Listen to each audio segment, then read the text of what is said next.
If you guys lacking coins for all the new cards that are out, then check out mulefactory.com. They're the cheapest site I've found for coins. They deliver in 5 minutes. And if you use TGC Kurt5 at checkout, you get 5% off your order. Check them out with the link down below now. What's up guys, Curtis here. Welcome to a brand new FIFA 10 to 17 transfers episode. I have to say, you guys smashed it out the park with the last episode. I'm just going to double check now the views that it got.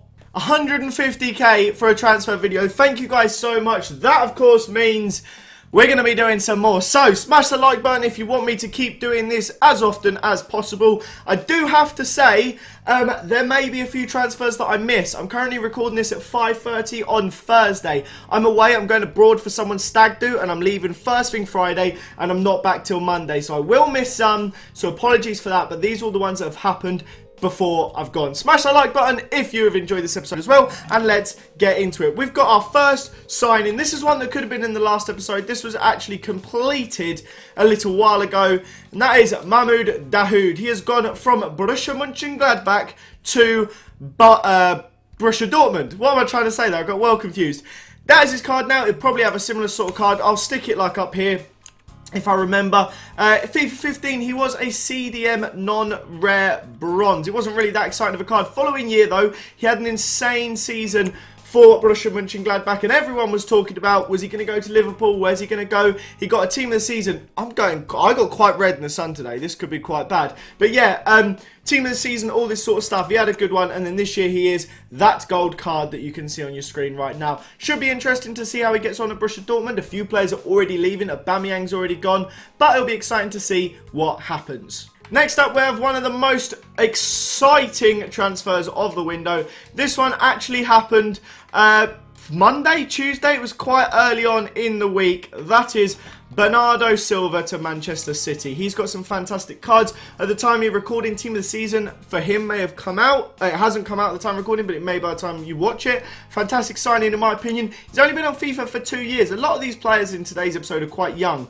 We go to FIFA 16 for Bernardo Silva. He got into the team of the season last year and 79 non-rare. You'd expect him to get into it again this season. I've only included his best inform because he hasn't got into it yet, but it's likely he may in the future. His history though, he started off at Benfica. He was at the Benfica youth team from the age of 8. He played there until 2013 in the youth system. Then he played in the first team and the B team from 2013 to 2015. Didn't actually get a... he only played one game for the first team. Then went on loan to Monaco. Then was bought by them at the start of the 2015 season.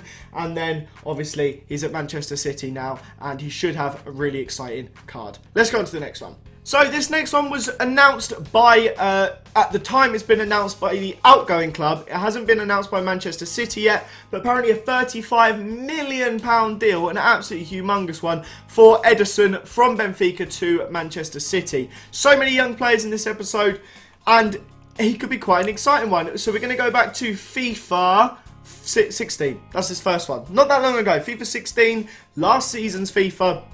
Silver card. I don't know how much he was playing beforehand, but he's actually not new to FIFA. He's not new to, sorry, top level games. He played for Rio Ave in the Portuguese league. He actually played 18 games in 2013-14 and 17 in 14-15. So I'm surprised, being in the top Portuguese division, that he wasn't actually in the game beforehand. But he's obviously he's played 27 games for Benfica this year. He's got some good cards. He got a Champions League Man of the Match card. He got an upgrade. Europa League Man of the Match, I think. But he's done very well. He's an exciting goalkeeper. To break the record for a goalie, maybe a little bit crazy, but a good signing for City. It's what they need if he comes good. Next up is a bit of an interesting one. That is Dominic Solanke. Is it Solanke or Solanka? I don't really know. He's one of those many Chelsea players that are kind of always there. Like, I feel like I've known about him for a few years now. He has moved to Liverpool. I'm surprised I have his card actually, but he's moved to Liverpool. If you guys don't know, I don't know the price. I think it was like a compensation fee. I think his contract ran out and he moved on a free. He's been at Chelsea. He came up through the youth system. 2004 he joined them, so when he was 7, long time ago. He has only had one loan spell, and that was at Vitesse Arnhem, and that was in 2015-16. The rest of the time he's been at Chelsea. This is the year he had the loan spell. A bronze card, it's okay. Then this year he was at Chelsea with the 69 rated card. Not much difference in his FIFA ratings. These first 4 have kind of been just seeing how they've gone bronze, silver, silver, gold, and now they've got huge money signings. Sri Lanka isn't a big money one, but the other two, not including Dahoud, definitely were. So that's it. The FIFA ones aren't that exciting, but hopefully they get better. And I wasn't kidding. This one is part of every single FIFA. I really like this goalkeeper too. That is Asmir Begovic. He is currently at Chelsea. Of course, he's just gone to Bournemouth on a £15 million deal. Quite exciting. I just checked actually, and maybe it wasn't 15, I think it was 10 million, but it's not going to be the first time he's lived on the south coast because he played for Portsmouth in FIFA 10. He was actually at Portsmouth from 2005 to 2010, played for a lot of teams on loan. Let me read them to you. La Louvière, Macclesfield Town, Bournemouth, so he's played for Bournemouth before, there you go, Yeovil Town twice, Ipswich Town, and then he obviously moved to Stoke in FIFA 11, as you can see here. He was an interesting young goalkeeper at the time, a few good Stoke cards. And in FIFA 13, that was when he really burst onto the scene. He got a Team of the Season card. He was known for being a really good goalie for Stoke. People were not sure how they were going to replace him until, of course, Jack Butland was as good as he was. Really interesting player for a few years, up to an 81 rated, 82 rated, 82 again. And this kind of annoys me. Whilst being at Chelsea, he didn't play, he played a few games actually because Courtois was out, but barely played last year. Got an upgrade to an 83. How do you go from being unreal for Stoke to barely playing and getting an upgrade? That's a little bit annoying in my eyes, but really interesting history. A fantastic signing in my opinion for Bournemouth. A really, really good goalkeeper. He's only 29. You'd expect to get a good at least 7 years out of him if he stays in peak physical condition. Really exciting player, and going to be interesting to see how he gets on for Bournemouth. They're doing well buying players already. Next up is one that I really didn't think would end up even being in an episode like this, but he's got a really interesting history, and that is Vincenzo Grifo. Now, he's currently playing for Freiburg in the Bundesliga, but he's had an interesting, spell. So we're going to start off. Basically, he didn't have a FIFA card early doors. He was playing for a lot of youth clubs before. He's only 24, but he didn't really break into a first team until 2012, 2013 sort of time. And he was playing for Hoffenheim. Really exciting sort of player.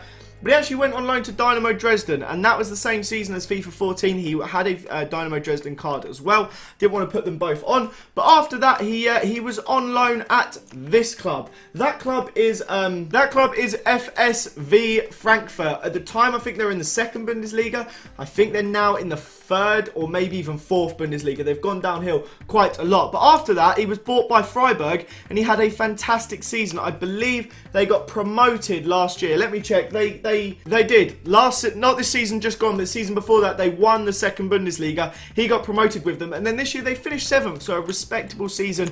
And of course, he has a gold with an 87 rated card. So of course, he's now moved to Borussia Mönchengladbach. Really interesting. I quite like seeing, Italian players do well in Germany and stuff like that. You'd expect them to stay in their own league. But he's done fantastically in Germany. And you'd expect that, hopefully, for a few seasons at least, he can go on do a really exciting job for Mönchengladbach. They're very good at producing and training wingers and strikers, attacking players. Borussia Mönchengladbach always do a good job with them. So a player that's got back-to-back Team of the Season cards will be really exciting to see how he does for them next year. And hopefully he has a good little spell. His last 2 seasons, he got 14 goals and then 6 goals in 24 this year, which is not bad. A lot of assists as well. Really exciting player. And it's going to be interesting to see how he does at a bit of a bigger club. This one is, without a doubt, the biggest one of the episode. There isn't ever going to be one bigger than this. That is Henry Onyekuru. Is that right? Henry Onyekuru. Obviously a joke. He has just signed for Arsenal. Happy days, Arsenal fans. We've signed another Nigerian left winger, this time from the Belgian Pro League. Is it what we need? I don't know. He might end up being fantastic. This guy's not got much of a history. He's played 1 year on FIFA. Apparently, he's quite good. I don't know. It's always nice to see that someone you sign has been in the Team of the Season. In fairness to him, for a side that's been promoted last year, he scored 22 goals in 38 from the wing. That's a goal every other game from the wing. That's pretty good. That's a good return of investment. Is he going to be good for Arsenal though? Who knows? But it's quite interesting, maybe. He's not got much of a FIFA history though, so he's not the best for this episode, but we've got to include every transfer signing that does happen in this series whilst we're doing it. But let's go on to the last player of the episode, and that, my friends, is the biggest signing of the episode. That is Pierre-Emerick Aubameyang. I didn't think someone would upstage Bernardo Silva, but they have. It hasn't technically been confirmed by the clubs yet, but it's apparently a done deal. Like, agents have said it's done. It's a done deal. Pierre-Emerick Aubameyang is signing for PSG for, I believe, 75 million quid and rumoured to be on, I think, £190 a week. Sorry, that wouldn't be much. £190,000 a week. If he was on 190, I don't think he'd be going to PSG. But he's had an interesting career. Before he was on FIFA, he was at some smaller clubs. He came up through Nice youth system, then he was at Bastia, then he was at Milan, and he then went on loan to Lille. But he was on the books of Milan at this time. He was on loan to Lille, though. The following season after that, he wasn't at Lille anymore. He was on loan at Monaco, still owned by Milan, and was owned by Milan until 2011. So just a couple more seasons here. He did go on loan to Saint Etienne, though, and that was when they bought him permanently. Really became a really exciting, quick, young goal scorer. He played up front, he played on the right. FIFA 11-12 was the season he got 16 in 36. Really good return on investment. Following season he got 19 in 37 and ended up getting a right winger team of the season. To get 19 in 37, a goal every other game from right wing, is not bad at all. He was then signed by Borussia Dortmund that summer. Scored 13 goals in 32 games. Not the best return, but he was playing on the right a lot. He wasn't always the out-and-out striker, and it's his first season in a new league. He slowly got better and better. Started off with 13 goals. The following season, he was down as a right winger to start off with, but then became the striker that season because I think Adrian Ramos was still there, but like players had left. And he got 16 in 33 that season, so quite a good one. The following one, this is when he gets big. 25 goals in 31, and then this season he's got 31 in 32. It's his first season basically hitting a goal a game. He was 1 goal out in the league. He got 7 in 9 in Europe, which is absolutely unreal. He's had a fantastic season. He's got team of the season for 4 of his last 5 years. That's amazing, and now he's going to be really exciting for PSG. I hope that Cavani doesn't get put out on the wing, or Aubameyang doesn't get put out on the wing again, as always seems to happen, like when Ibra was there. Hopefully, Aubameyang and Cavani can both play up top, and they can play some really, really exciting football. But guys, that brings us to the end of this episode. I hope you have enjoyed this transfer special.